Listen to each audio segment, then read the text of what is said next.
masuk ke pembelajaran hari ini, kita berdoa terlebih dahulu ya.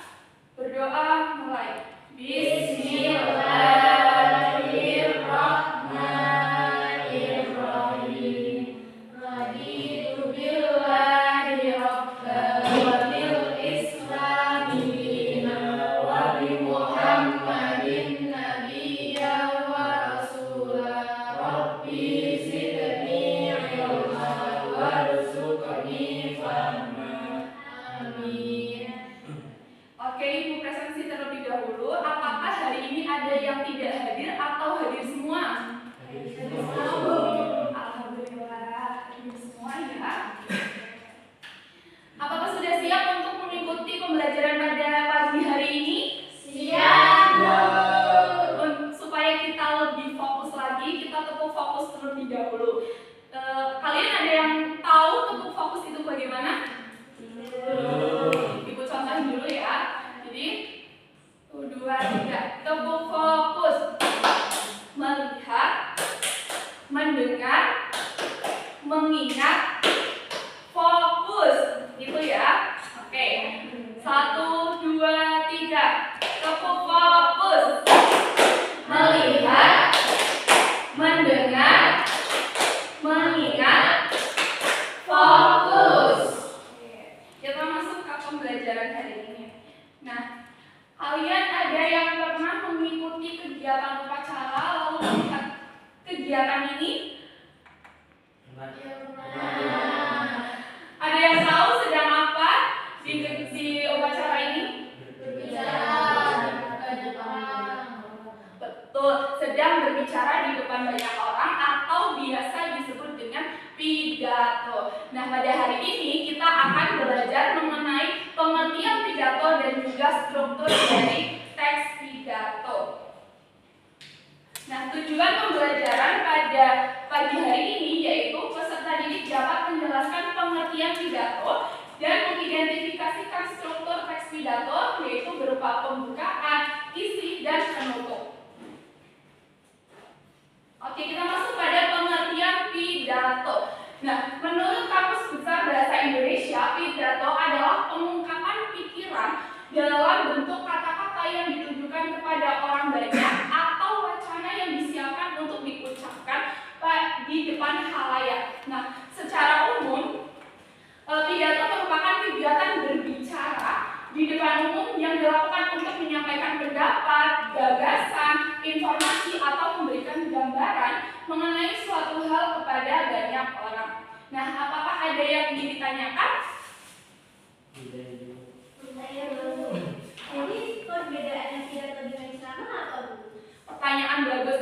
Nah, pidato dengan ceramah itu bedanya. Kalau pidato itu berbicara di depan umum, tapi fokusnya itu bermacam-macam, Mbak. Jadi fokusnya bisa memberikan semangat, ajakan, informasi, dan juga menasihati. Tapi kalau misalnya ceramah itu sama-sama berbicara di depan umum, tapi fokusnya itu lebih ke mengajari atau menasihati.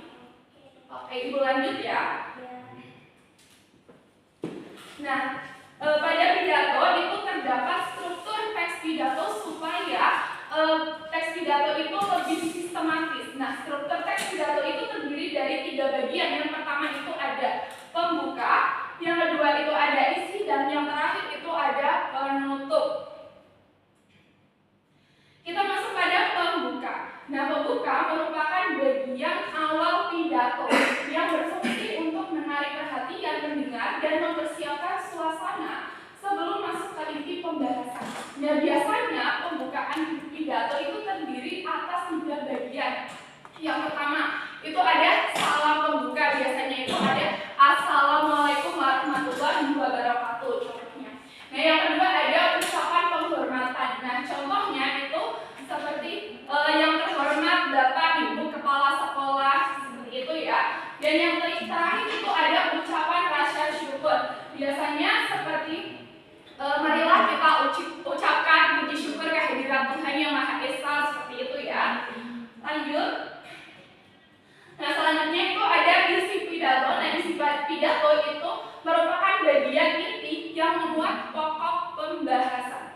Nah, pada bagian ini, pembicara akan menyampaikan pendapat atau gagasan, alasan, fakta, dan data pendukung, informasi penting, pesan ajakan, atau imbauan.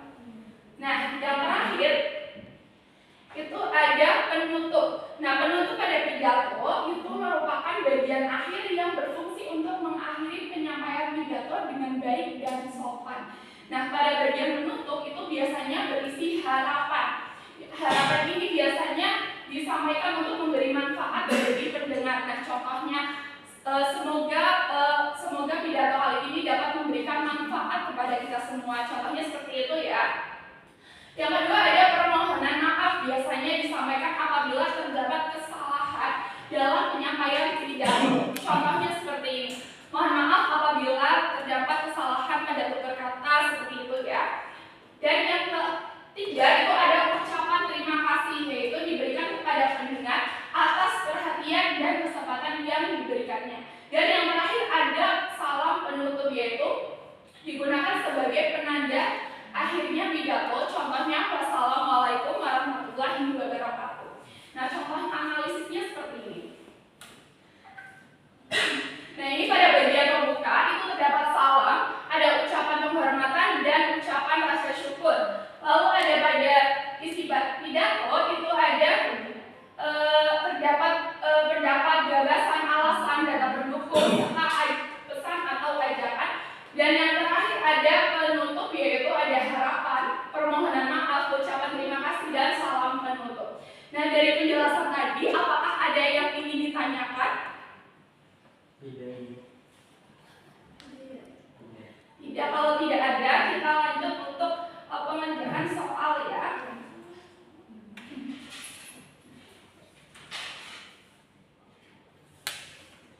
Nah, jadi nanti Ibu akan memberikan kalian amplop ini. Nantinya amplop ini tuh akan ada potongan-potongan yang berisi teks pidato. Nah, peserta didik itu nanti dibaca dulu, dipahami dulu potongan-potongan teks pidato ini. Nah, lalu kalian mulai mengidentifikasikan bagian-bagian teks pidato, yaitu tema, pembukaan, isi, dan penutup. Selanjutnya nanti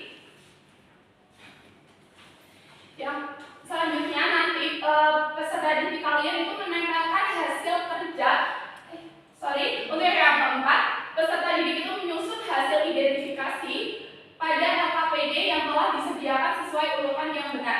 Nah, nanti setelah kalian mengidentifikasi bagian-bagian yang ada pada amplop ini, nanti kalian tempel di sini, misalnya temanya apa, nanti dicari, terus nanti isinya apa,